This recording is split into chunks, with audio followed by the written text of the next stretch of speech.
गोदरल जवानी के कैसे बचाई धड़ धड़ धड़ के लाछती हो धड़ धड़ धड़ के लाछती हो।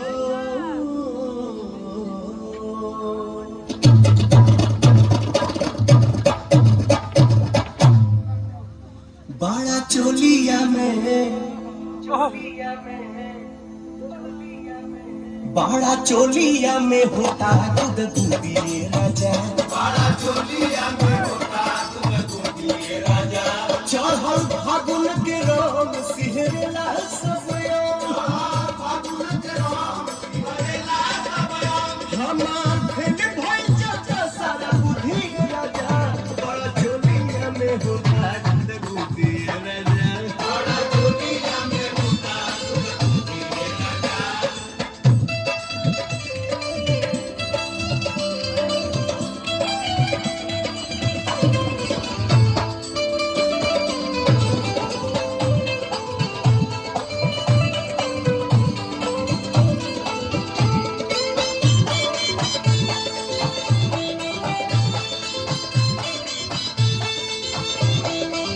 छोट भइल सब हमरा देहिया के कपड़ा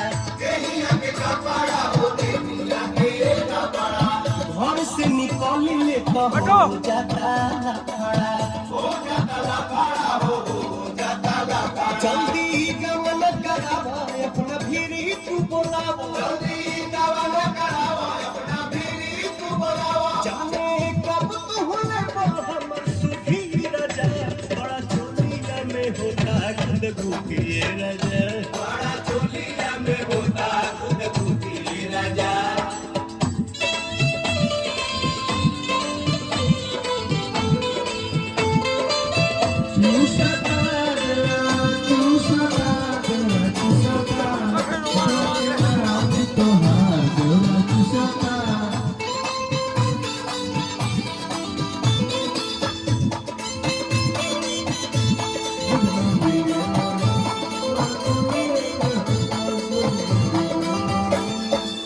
पवन बलमुआ तू करना नानी तू करना नानी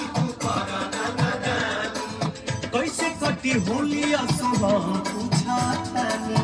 हम पूछतानी